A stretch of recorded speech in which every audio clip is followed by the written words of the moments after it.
playoffs going out the window. In the playoff race, and they trail now by 19 with 6:35 remaining in the third quarter. And Roger Ruzek, who's kicked 4 field goals and 2 extra points, kicks a short one, fielded at the 14-yard line by Ron Brown, who springs to the outside and is run out of bounds at the 40-yard line. So the Rams take over at that spot, and we can tell you that this Saturday on ABC Sports, Championships of the USGA. A look at the most exciting moments in golf in the year 1987. Saturday, 3:30 Eastern and Pacific. And then at 4 Eastern and Pacific and 3 Central, a Calgary Olympic holiday special with the Winter Olympics now just about a month and a half away. Saturday here on ABC Sports. From the 40, it's knocked down by Too Tall Jones, and he didn't have to be that tall to knock down that pass. What an effort, Too Tall. He and Jackie Slater, the right tackle of the Rams, they've been going at each other for years. 78 on 72, and again, Too Tall Jones doing what he does better than any defensive end that has ever played the game of football, and that is his eye-hand coordination and blocking passes. No one has rivaled this guy, Frank. Dan, you went against him some 20 times. If you pass him to the right, what do you do about it? Well, you try to get at his waist or his knees and try to busy yourself in there so he brings the hands down. On 2nd and 10, White picks up about 3, and they've done a pretty good job, have the Cowboys, in bottling up Charles White tonight. 3rd down and 7. You know what the old trick was on the offensive line when a defensive end would go up in the air like that to try to block the pass? You would punch him right in the stomach. I mean, that's a legal blow, but you would try to strike him in the stomach with your fist. You know, there aren't many guys willing to make that kind of sacrifice, jump up in the air to block the pass while you're hammering away on the rib cage. You know, some of the old great ones like the Boober, Bob Brown, nobody would ever jump in front of him like that because he'd hit him and knock the wind out of him. 3rd and 7. And open for the first down, and down to the 35 is Henry Ellard. So on a big 3rd and 7, and it is a big play here, down by 19 to keep this drive going with 5:25 to play in the 3rd. A gain of 22 for Henry Ellard, who's been pretty silent tonight. Good shot by Everett, and again, the Rams not known as a team to come from behind, but this man is growing up each and every game he plays, and this time he has the protection very calmly, finds the open man, Ellard, in the zone, splits it, and he's there for the first down. From the 35-yard line, White going the other way, slips a tackle, turns it into a nice gain, and is run out of bounds by Michael Downs after a gain of close to 7. Charles White, he's been limited tonight to under 3 yards per carry, but he's up and over the 50-yard figure with that burst. 20 carries for 54 yards. And the Rams, boy, you've got to go back 30 years. The last time they were trailing by 19 or more and came from behind to win it. Well, just stop to think of the enormity of that graphic. 30 years since they've come from behind. 19 points, that's unbelievable. 2nd and 3, and Charles White slithers his way to the 25 and might have a first down. Hey, that's not only unbelievable, that's moderately embarrassing to the Rams. I mean, to think that well, now, maybe on one side they've never been behind that many points very often. I mean, this is a fairly successful franchise. Great way to keep the audience, too, and let them know it can't be done. We've got an injured Cowboy down. I think that's Jesse Penn, number 59. It is. Sure is. You know, that goes back to some fantastic quarterbacks that have played for the Rams over the years. Some great receivers. Not the ball control type of team under Robinson. This is Jesse Penn, and we'll be back. Is Jesse Penn, who had a big interception near the end of the first half. And he has been replacing tonight Mike Eggman, who is out with a broken leg, and Gene Lockhart is also out with a broken leg, and now Jesse Penn needs to be lifted from the field. Here's Jesse Penn coming across the line of scrimmage, gets himself tangled up there, and then collides with his own man, Steve Dils, the middle linebacker, coming through the gap in pursuit. Dils coming across just collapses the left knee of Jesse Penn, and that extraordinarily painful. You could see it flex all the way to the inside, and the Cowboys just devastated at linebacker, as Frank was just talking about. Eugene Lockhart, Mike Hegman, now Jesse Penn, on and on and on. There's the Aussie. Now Ron Burton, who started in the middle last week, a rookie out of North Carolina, is in at linebacker. Rams have it 1st and 10 at the Dallas 25-yard line. And Everett going up top, throws over the middle to Gooman, down to the 6-yard line. Mike Gooman playing a major role the last couple of weeks, in particular as a receiver. He's a great blocking back, and they're also utilizing him on the passing game as well. And a great time to have this call, Dan. Oh, it's nothing fancy. This is Mike Gooman in the backfield. He'll just run a circle route. The Cowboys in the zone, and when you're in that zone, watch how effective Everett just waits for him to break. There it is. And Jeff Rohr, who should have been running with Gooman, running back in there, for some reason, just caught flat-footed, lets Gooman go right by him. To the 6, 1st and goal. White, a hard 4, crunching his way down to the 2-yard line. Michael Downs gets credit for the stop, and that's what Robinson loves about White. He runs straight ahead, through people. Times it almost looks like he is looking for them. And you literally can hear it up here, but the Cowboys just devastated at linebacker, and there has to be a lot of confusion. They have the rookie Burton out middle linebacker, Diassi playing on the outside, where he has played very little, if any. And the coordination with Tom Landry's defense as it pertains to linebackers is so exact, and they're not going to get it now. 2nd and goal from the 1. Gooman leads the way for White, and White does not get in. He's inside the 1-yard line. Vince Albritton comes in to make sure he didn't get in. Well, did you see the Cowboys come over the top? Take a look at number 55. We got to look at here, Steve Diassi. He's going to come sailing over the top and make contact with Charlie White. Look at Diassi up in the air. Then 57, Burton comes in 2nd. And Albritton from the outside as well. I didn't think Diassi could get that high. And Albritton is like a linebacker. He goes about 220. 3rd and 1 now. Well, this is 2-down territory for the Rams. No field goal here. They're going to take 2 shots at it. Fake, Everett, touchdown. Great call. Always a contained man. Obviously, it was Downs. And a good fake by Everett. And an excellent call that time by John Robinson, Ernie Zampese, and the Ram folk. Good call on the goal line. Naked bootleg all the way. You even have to wonder if the rest of the team knew. Good fake by Charlie White.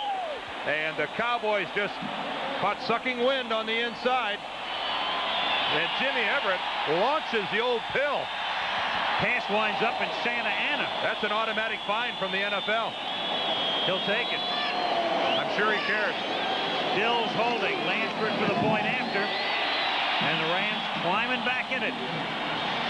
Key drive culminates with a touchdown by Everett to make it 26-14.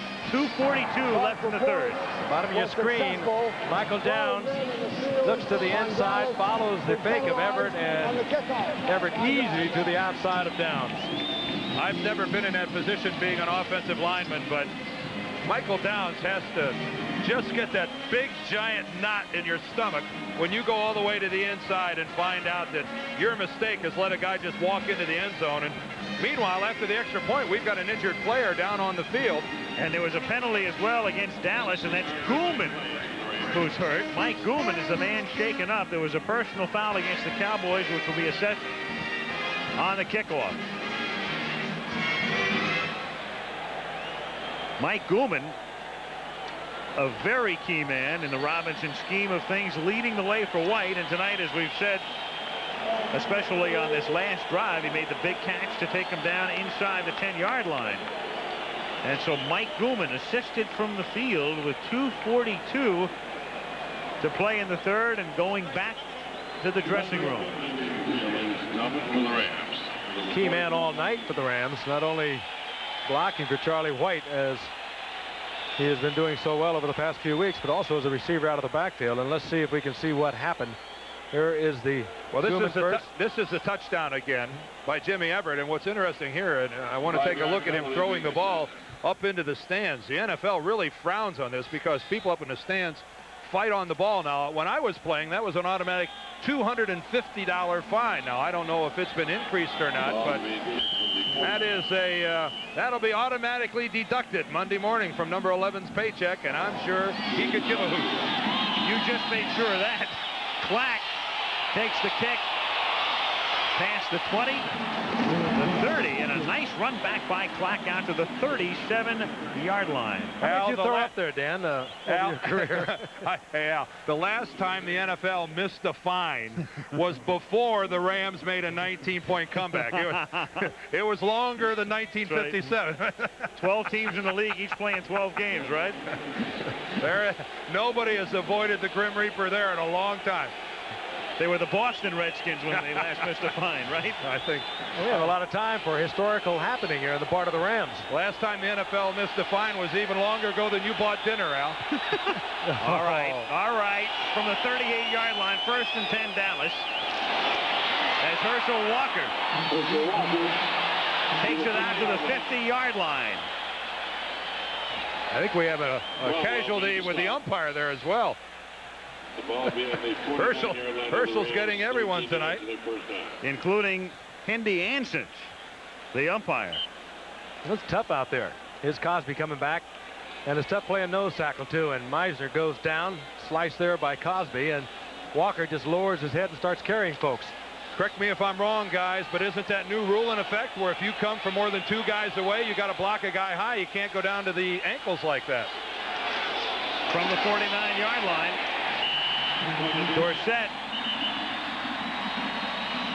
That call might have been made had not Ansich been involved in the play. May have been, but when that motion man, that time Cosbie, comes in movement from the outside, he's got to take on that nose tackle or defensive end from the waist up. He can't throw himself at the man's ankles like that.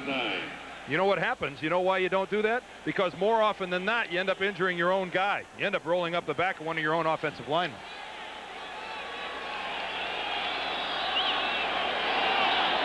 Dorsett out, Walker in with Newsom, and this set 2nd down 9 from the 48-yard line.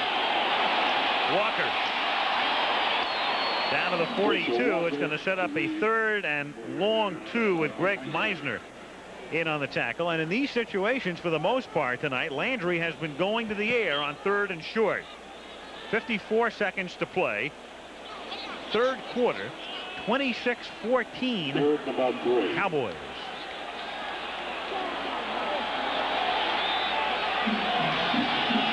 Third down, call it a short 3. If you're the defensive people out there trying to pirate a signal, it's up to you to try to figure out from whence the real one is coming in. They're going to have to hurry on this one. Clock down to 2-1 on the 32nd, and it's Walker to the outside and a 1st down. Run out of bounds by Nolan Cromwell. So this time they stay on the ground, give it to Herschel, and he keeps the drive moving. Watch Newsom once again. The lead blocker, Walker right up his back.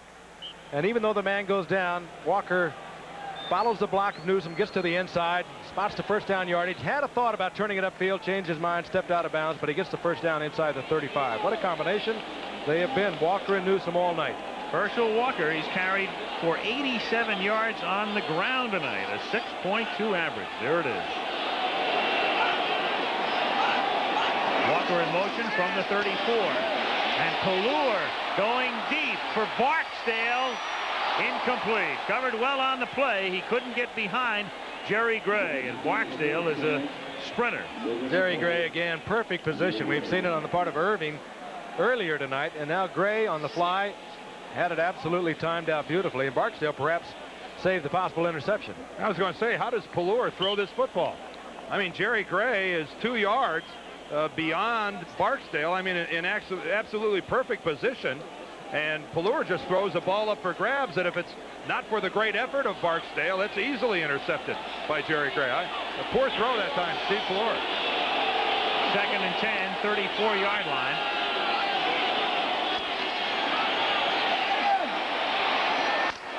Walker gets crunched at the 26. Loose ball. No catch. Incomplete. Never had possession. Kevin Green was the man who whacked him. And what a shot. What a shot. Herschel just released through the line of scrimmage, and this might be worthy of another look to see whether or not he had the positioning. There's Herschel. See him just go up the middle of the field. And watch him turn. Well, we can't tell from that angle. Both feet were on the ground, and the ball was in from our view. Let's see if we can see it here. Ooh, that's a catch. Pretty close.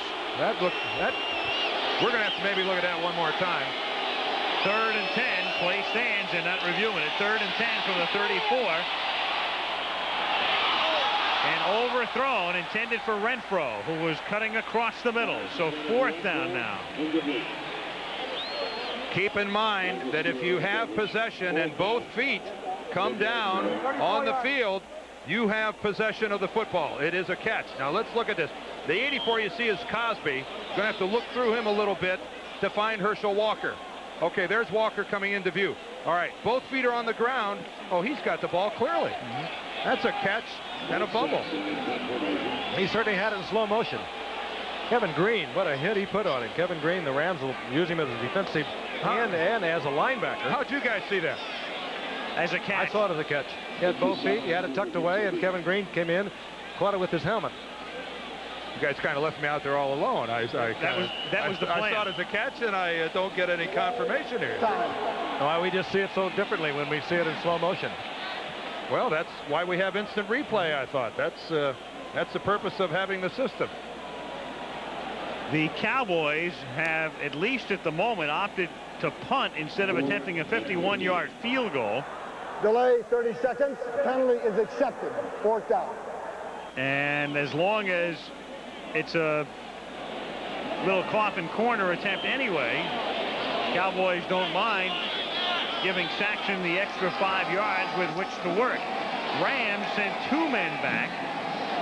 Hicks and Sutton, 2 defensive backs. And it winds up in the end zone. So it comes out to the 20, and that's the final play of the 3rd quarter. Dallas leads 26-14. We'll return to Anaheim after this word about an upcoming show on ABC and a word from your local teams rushing and receiving. And you've got the fellas who are 1-2 in the National Football League in the game tonight. Herschel Walker at 1398. Walker has it just about split in half. Charlie White, of course, has picked up the majority of his yardage on the ground. And then you've got Craig and Dickerson and Marcus Allen and the rest. Herschel Walker, there he is, 87 on the ground tonight and 54 through the air. And Charlie White, as he lines up here with his Rams, has a 1st and 10 at the 20-yard line. Tim Terrell has replaced Gooman, and it's almost intercepted, and that might have been the ball game had Michael Downs come up with that one. Had Michael Downs come up with that one, the Rams probably would have been watching the playoffs on television for sure. Great pressure on the part of Ed Jones once again. He's having a superb year. Watch him now working against Jackie Slater. And spins to the inside. Remember, he beat him to the outside a while ago, and this time Ed Jones still has the tricks. Dan moves a little to the outside with a little fake and then slips to the inside. Well, we saw him take control of the 4th quarter against the Giants. 3 sacks, 3 forced turnovers. He can still do it. White spinning but going nowhere. Stops the line of scrimmage and pushed back by Vince Albritton. And again, with Gooman hurt, the Rams have to go to the sparingly used and special teams performer Tim Terrell as the blocking back, and that takes a little bit of blocking effectiveness away from the Rams running game, and certainly it takes away the dimension that Gooman gives them as a receiver. Well, 3rd and 10, knowing his team is trailing, this is a situation where Jim Everett really has to fight to keep from forcing the football in there. He can afford to punt it away and let his defense do some work. On 3rd down and 10, Everett throwing, and a sliding catch made by Ellard at the 40-yard line. Big play by Ellard to come back toward the line of scrimmage and make the catch near the sideline as Jones forced Everett to throw on the run. And a great toss by Everett, too. I mean, he really did squeeze one in there that I'm sure that had John Robinson's heart right in his throat. Henry Ellard, though, came back, gave him an angle, got away from the man that was covering him, and Everett picked him up in time. We'll look at it from the reverse angle. And what a superb catch.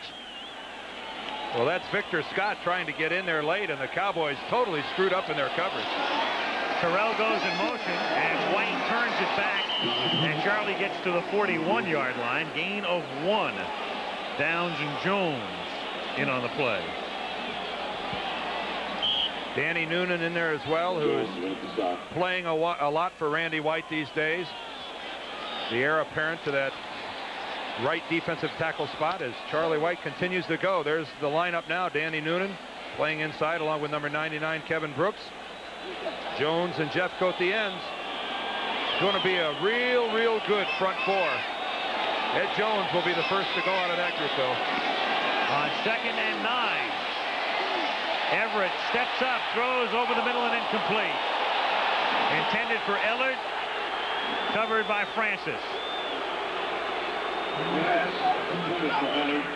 3rd down. That's another youngster they are very high on, even though he's going to make a lot of highlight reels from other teams.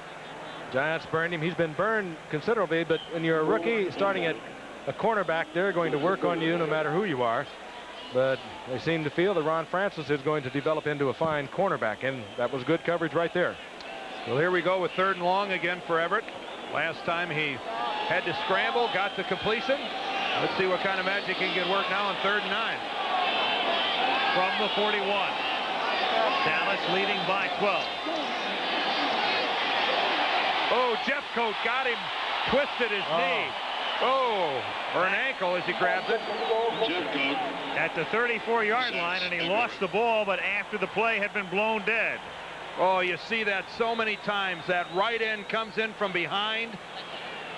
The quarterback never sees him coming, and that time Jim Everett in a throwing position, totally unprotected, gets blindsided by Jim Jeffcoat. He gets around Irv Pankey, number 75, and this is no cheap shot by Jeffcoat. He's just trying to stay on his feet and all the weight. Watch this.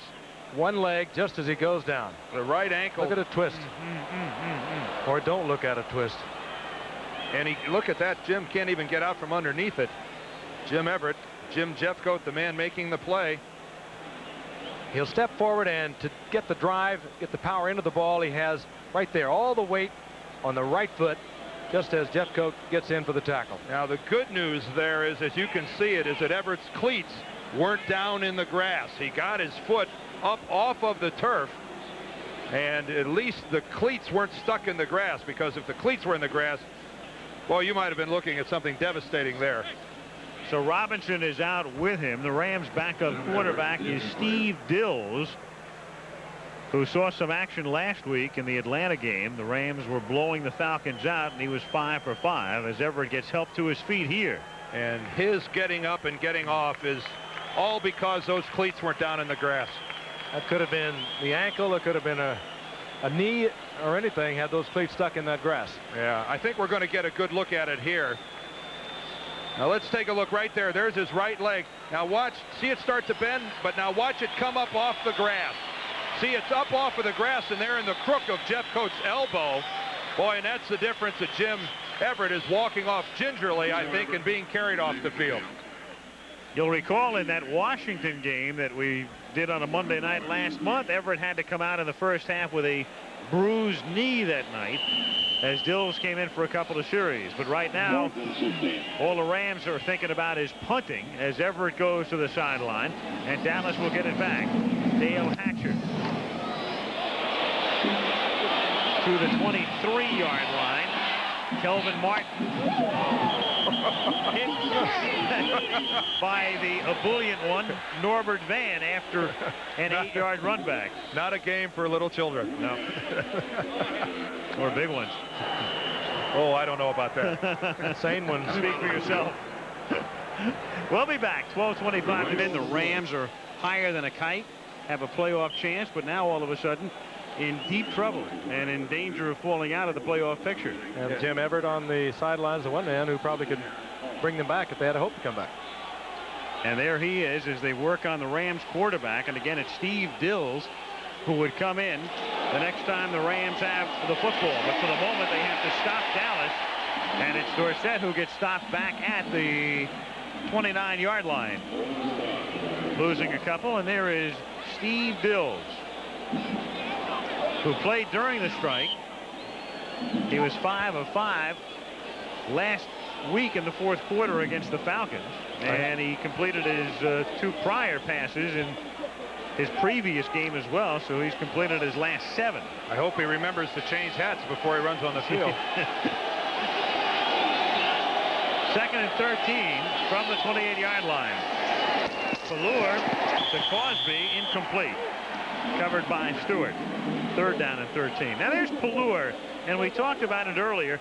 It's not as if they're taking a look at him for the first time. They sort of know what he can do, but this is almost a put-up or shut-up game for Pelluer. So what's the assessment at this point? Oh, I think he's played very well. I mean, in the first half, how can you knock the numbers the guy puts together? I mean, at one point he was, what, 6 for 6? He ended up the first half 11 of 15, and now he's 14 of 25. Hasn't been for a lot of yardage, but it's been a good, steady, solid, productive evening for Steve Pelluer. And look good doing it. Run the ball when you want him to run it. 3rd and 13 from the 28. And Pelluer incomplete through the hands of Kelvin Martin. Now you look at these last 2 passes. They both are going to go down as incompletions for Pelluer. Cosbie has the last one. He drops it. And this time Kelvin Martin looks like he's got a shot at a ball that's more than catchable, and he's not able to pull it down. Ellard standing at his own 35-yard line. There's a man that can beat you very quickly, too. Great return men in Brown and Ellard. Mike Saxon takes the snap. And he gets hit, but there is no flag as it was partially blocked by Mickey Sutton. Right up the middle. Right up the middle. The Cowboys coverage just broke down completely. In between the right guard and center, I think, is where the block is going to come by Mickey Sutton, who just comes right up the middle. Mike Saxon, good snap, perfect rhythm, but has no chance to get this away. And hey, this is a quick way to get back into a ball game, make a big special teams play. 3 of Dallas. They trail by 12. 11 and a half to play.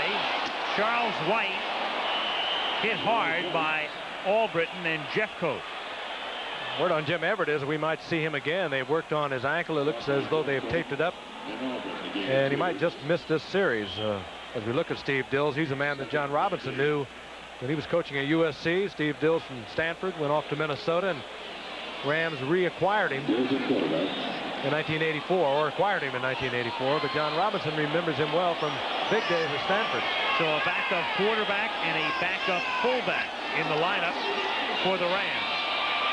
2nd and 9, and incomplete. Ron Brown almost fell down running the pattern, and it's 3rd down. Jesse Penn, sorry to report, the word from the dressing room is a broken left ankle for Jesse Penn. And for Jim Everett, he is heading, well, we started to say heading back toward just in the locker room, but he has other ideas. I think that's called walking it off.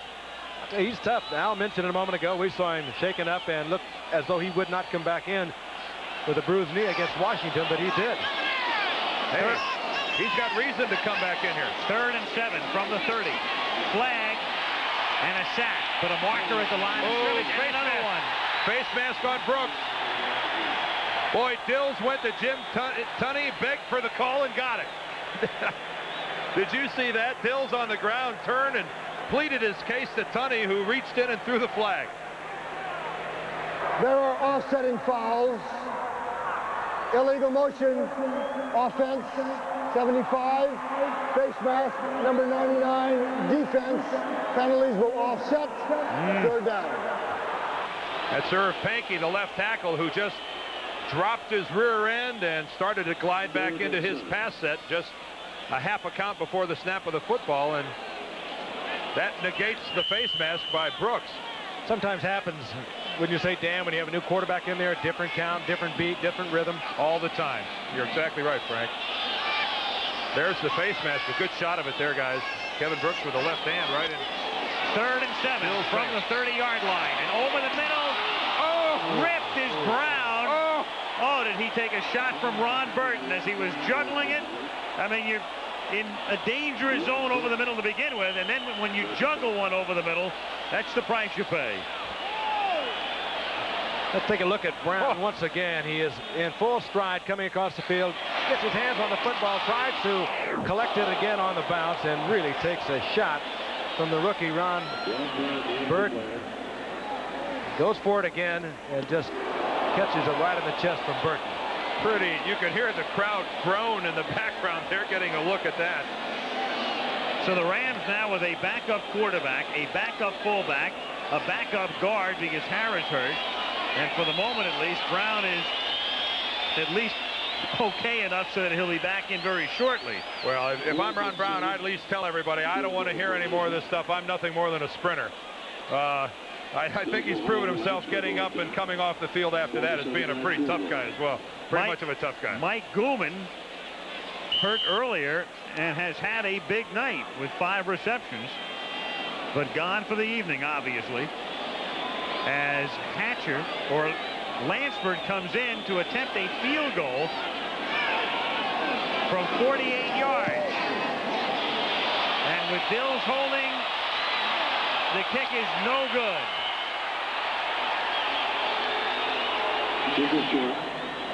And the Rams remain behind by 12. 26-14.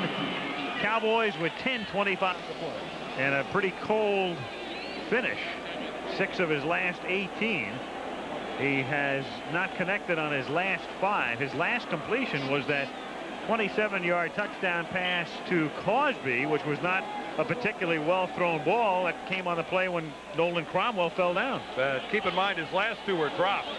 He's had a fair number of drops by his receivers here in the second half. At the 30-yard line, 1st and 10.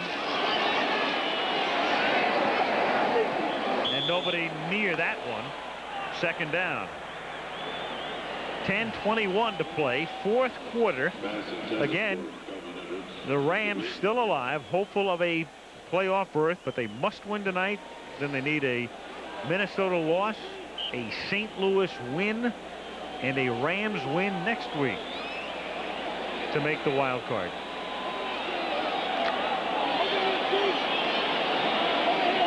Second and 10 at the 30. Walker to the 31. The report we're getting from the bench, and there goes Everett. The report we got was that Everett felt he was well enough to play, but the doctors and the trainers and John Robinson said no. That makes a lot of sense. You don't know until you have some kind of an x-ray whether or not you might have a cracked ankle, something that could cause further damage if you go out and get twisted, get hit again. And even though this game is that important, that the playoff hopes are riding on this game, certainly isn't worth further injury to Jim Everett. So it will be in the hands of Dils when the Rams get the ball back. 3rd down and 9. Good protection again, and then over the middle, the catch is made at the 45-yard line by Mike Renfro.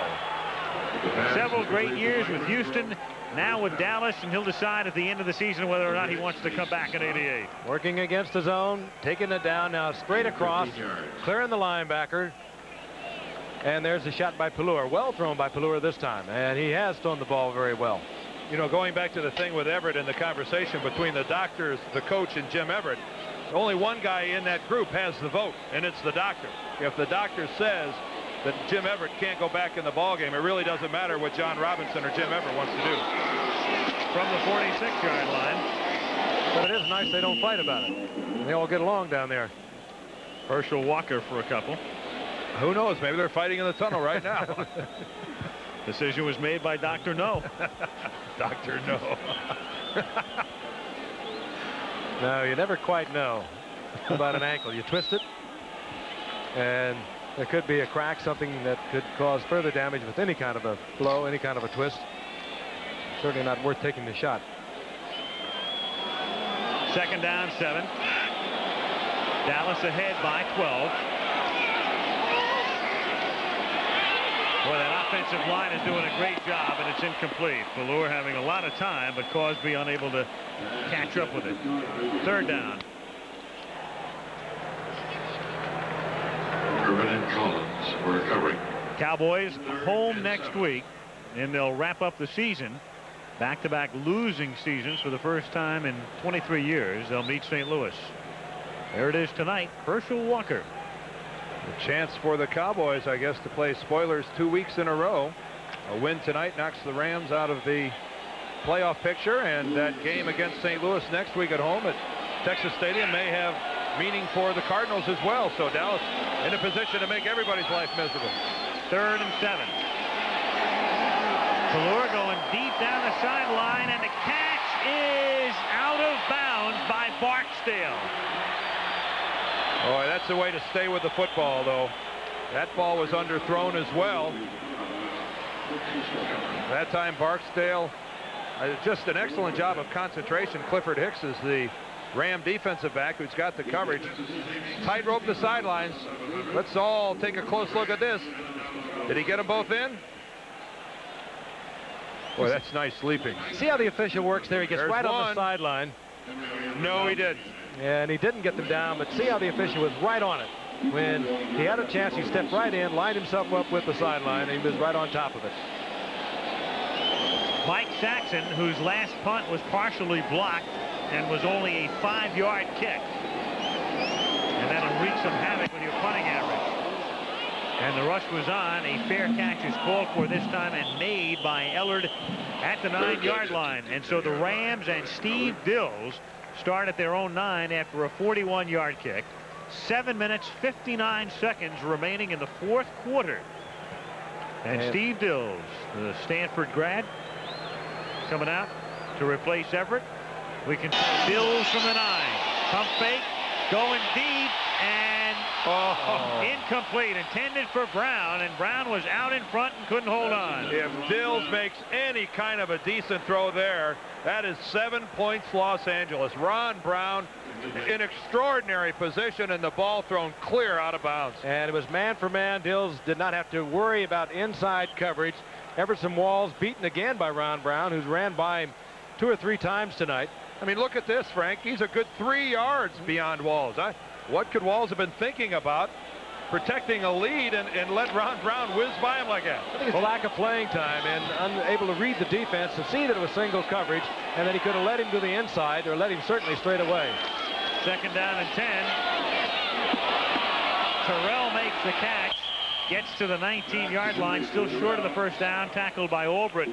What was Walls thinking about? Think back to last week, near the end of the first half of Dallas's game with Washington, in an obvious passing situation when Gary Clark beat Walls. You know, it's something that has followed Everson around his entire career. It's the ability to just go to sleep. I mean, it's like he gets in a trance out there and somebody goes by him and he's starstruck. He just doesn't move. And then on the other hand, he'll make the play that nobody can make. Right. He made one tonight. You're right. Great man-to-man on coverage. Enough to drive a coach crazy. I know that. 3rd and 1, and a fumble by Dils.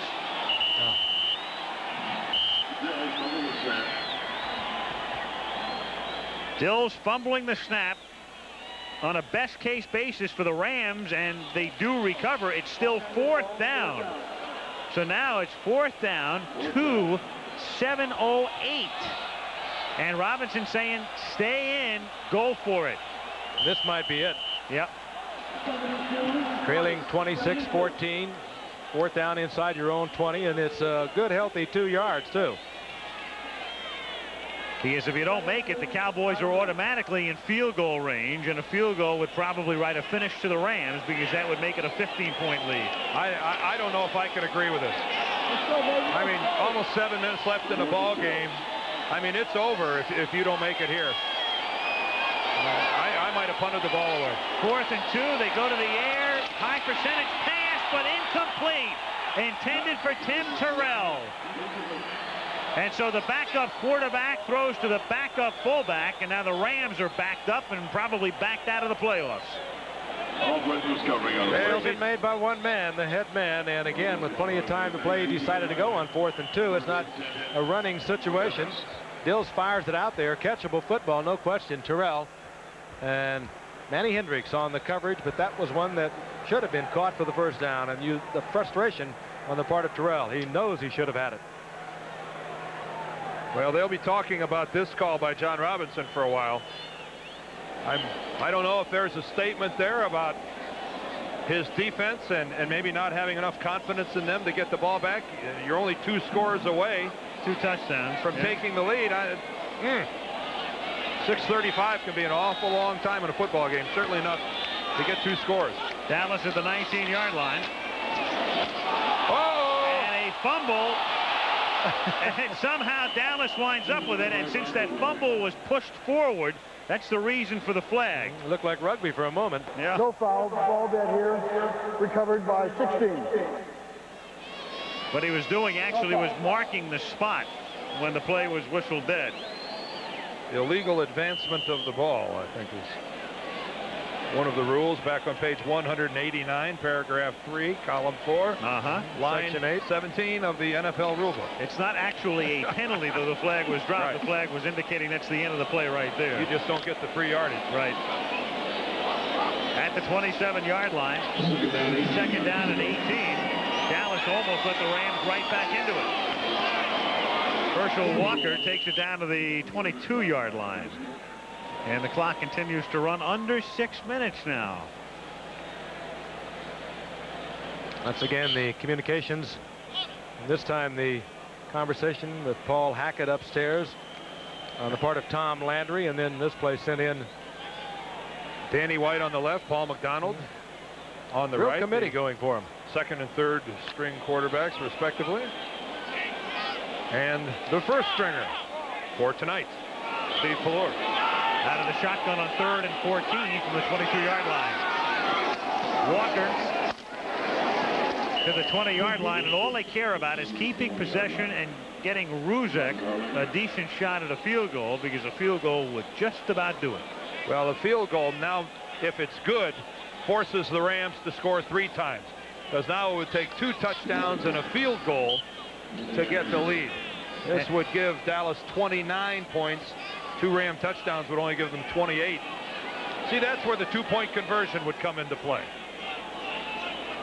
Well, Ruzek right now trying to...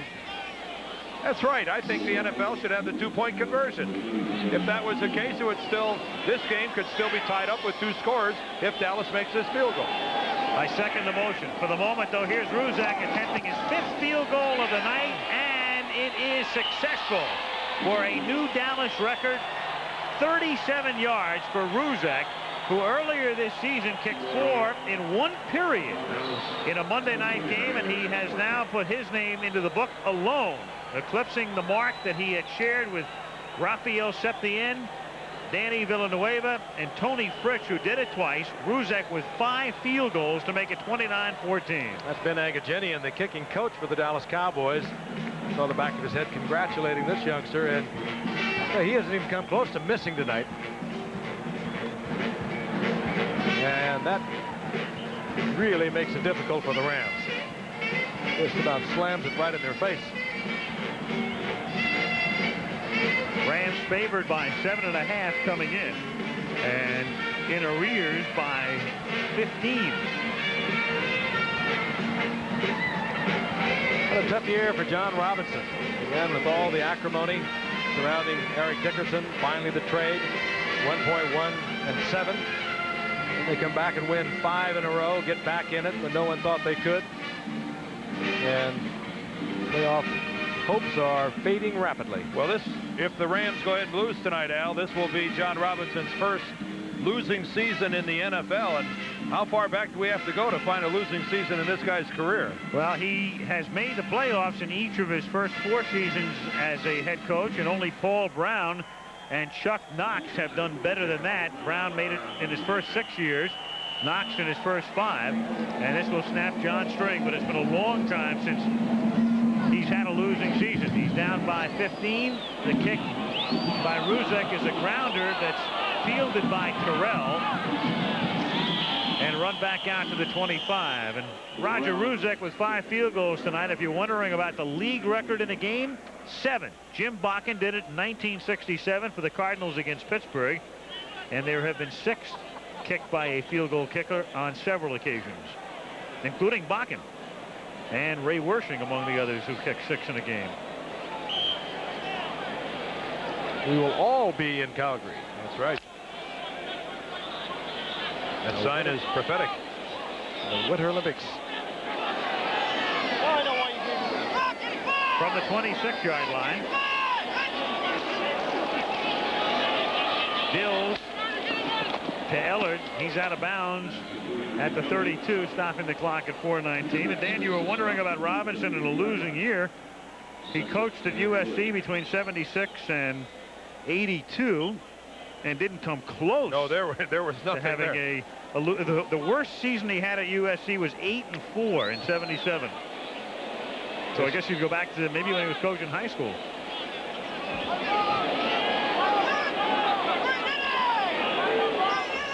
Second and 4 from the 32. Dropped by White. You got to wonder if John Robinson ever coached a losing team. You'd have to think that somewhere along the line.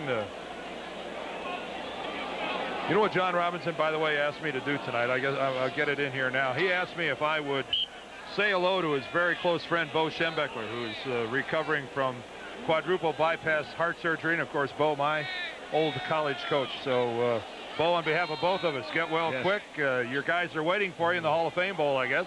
On behalf of all of us. And levitate out of that old bed and get down there. He'll do it. 3rd and 4, and they keep the drive alive as Ellard makes the catch and steps out of bounds. Covered by Manny Hendricks, and that stops the clock with 4:09. They're going to get about as many of those that they want in front of those defensive backs. Here's Mike Shad. Now, the Rams have had problems drafting in the last couple of years. He was the #1 pick a couple of years ago and has played very sparingly. Donald Evans was their top pick this year. He was chosen as a defensive end, and they have made him a fullback. Yeah, they can afford to make a few mistakes in the coming years. Queens College in Canada. From the 44, Dils, and Johnson drops the ball at the 50-yard line. Damone Johnson. Oh, the wheels are coming off the Rams offensively. I mean, these guys are just dropping pass after pass. It's funny how concentration sometimes, Frank, is something it's like flipping a switch. I mean, the Ram players are now sensing that they're going to lose this ball game, and their concentration has just left them altogether. And timing, and I think the rhythm and everything disappears when the man you count on, Jim Everett, goes out of a football game. Nothing against Steve Dils when you haven't worked in there. Oh, it's not Dils' fault, not at all. Those guys got to catch that. They got to catch the ball. 2nd and 10 from the 44-yard line. Brown. He must feel like he's in a pinball machine. If I'm Ron Brown, I think I go to the sidelines and ask for a nice simple fly pattern down the field. Enough of this over the middle stuff. Yeah, he'll go over and he'll look for the ball, though, and a lot of your wide receivers will give it a second look to see if the safety man's moving in on it. But Ron Brown is taking some shots across there tonight. False start, 78. 5 yards, still 3rd down. That's Jackie Slater. Poor Jackie Slater gets a call for something like that after his illustrious career. Here's a guy who in college led the way for, among others, Walter Payton. He has led the way for some pretty good backs in his career. And that's not a bad little resume right there. 3 Pro Bowls, a Super Bowl. 3rd and 7. Screen, White seeking the 1st down and comes close and should have it as he steps out of bounds at the 45-yard line. I know one thing, Dan, in looking up Robinson's record, the only head coaching experience he's had is at USC and with the Rams. He was an assistant at Oregon for 12 years, assistant at USC for 3, and an assistant with the Oakland Raiders in 75. So as a head coach, this is his first sub-500 year. Well, it won't change his outlook or his personality. One of the class people in this game. 1st down from the 45-yard line. And Ellard, the intended receiver, I think. Brown was also there, and the pass was thrown in between them. You know, Dils is saying, hey, I know you guys maybe are a little tuckered out. Ooh, Duval Love wants to get into the action here a little bit. He's a little upset about something someone said about his breath or whatever. I don't know.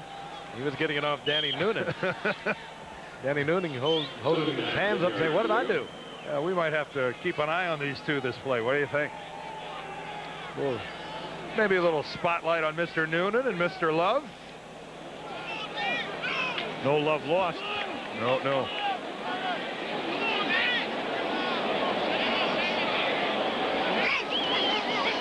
Second and 10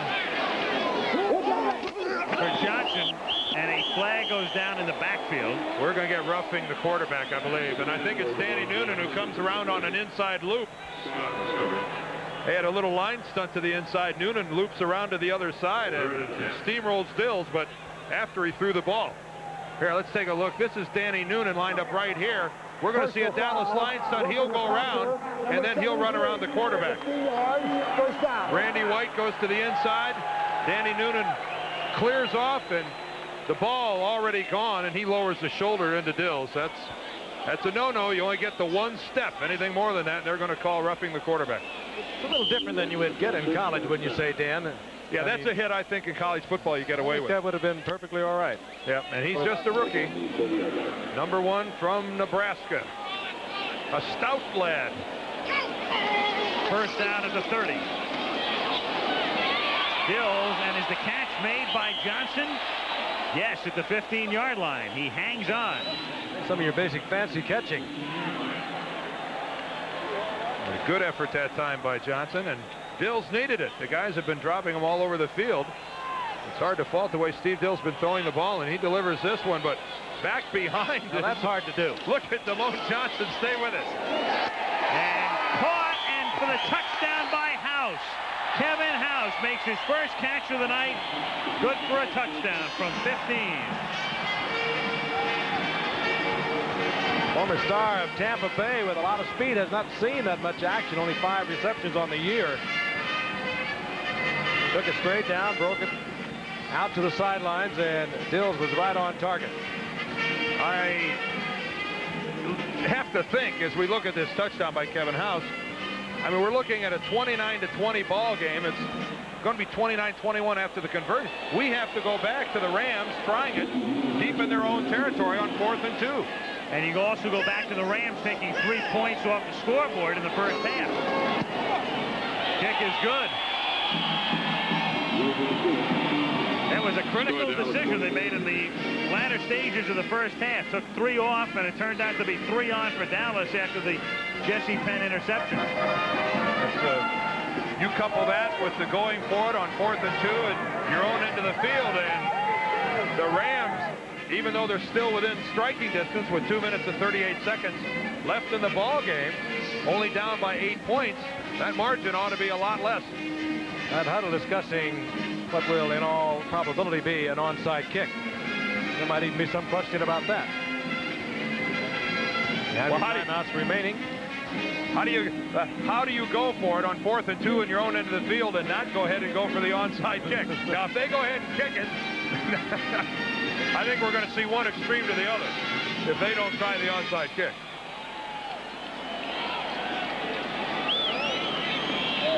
(29-21). Cowboys by 8. Time remaining 2:38. Cowboys are most certainly thinking onside kick. They have the 1 deep back and the sure-handed types up along the line of scrimmage. That's the time remaining. Receivers all the way across the front for the Cowboys, although a couple of linebackers sprinkled in there. I see Steve Dils, one of the guys. They're just about out of receivers. Yeah. Mike Renfro right up front, Michael Downs. Through the first 13 weeks of the season, 26 onside kick attempts in the NFL, and only 2 have been recovered by the kicking team. And that one belongs to the Rams because it was touched by a Cowboy and recovered by the Rams. Larry Kelm, number 52, keeps LA alive. When the ball, just a perfect kick. I think Thornton Chandler might have been the Ram that the ball hit. It's it's really unfair to say that Chandler didn't handle the football because of the velocity with which it was kicked. He got drilled. And that's what he intended to do. It went into Thornton Chandler. He is a receiver, a tight end. Just had tremendous velocity. He just couldn't handle it. No, that's a good play by Lansford. That's exactly what they've worked on a number of times, and Kelm covers it up, but it took a Dallas bounce at least. The Rams have a long way to go. L.A. from its own 37. And Dils has it picked off. Intercepted by Downs. He's inside the 40 and run down at the 34-yard line, of all things, after a successful onside kick. And the intended receiver was nowhere near it. Well, Ellard pulled up on him, and it was a zone. I think Dils thought he was going to continue across to the open spot. Ellard pulled up on him right in front of a Cowboy defender, and an easy interception. Well, Henry Ellard had some contact, but I don't know what he was thinking about. He just seemed to pull up on the play, and I don't understand what kind of a look he was trying to give Dils, but Dils, thinking, I guess it was some sort of a timing pattern, he was released the ball anyway. He was reading it right along with him and just knew that Ellard was going to step free of his man, and he would be able to get it in there. Fourth turnover for the Rams, and now Pelluer and Walker trying to use up the clock, and not only that, but get a first down all the way down to the 20-yard line. It is like Jim Brown. He just carries more tacklers and makes it look so easy while he's doing it. Tremendous strength.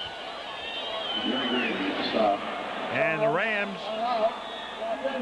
are forced to take a timeout here and then get another one at the 2-minute warning. So that's going to stop it at 2:05.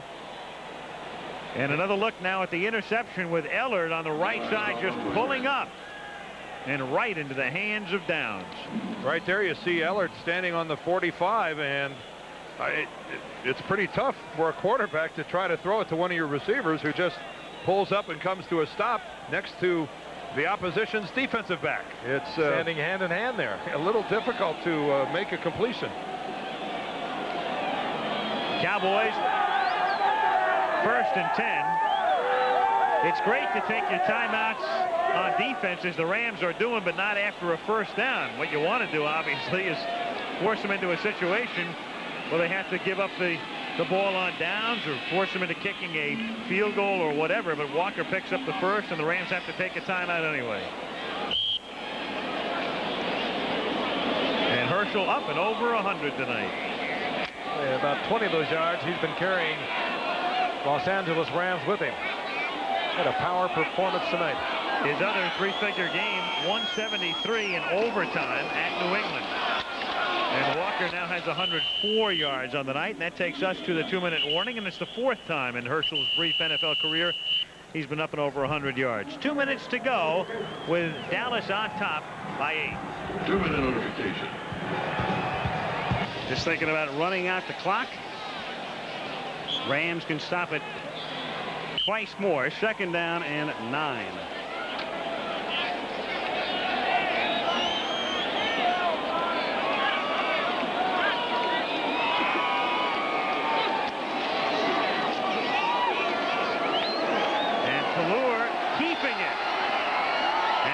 First down to the 7-yard line. He was going to take no chance with that. He had Cosbie open for a moment. Could have been a possible touchdown shot, but Pelluer very wisely took no chances with it. Got the yardage for the first down. Another timeout for the Rams. Daniel. For those of you that were wondering, this telecast is presented by the authority of the National Football League. It is intended for the private use of our audience. Any rebroadcast or any other use of this telecast without the expressed written consent of the National Football League is strictly prohibited. Okay. That's it.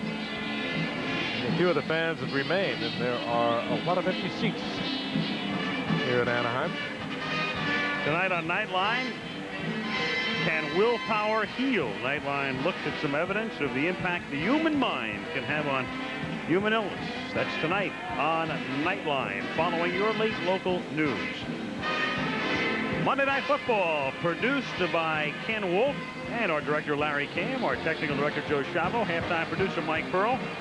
Halftime AP, John McGinnis, Rob Biner, our Associate Director, Bill Freeberger, Ed McKenna, Jim Licata, Bruce Clark, and Carrie Lorberfeld, the assistants to the producer. Research and info from Steve Hurt, Joe Castellano, computer graphics, George Hill.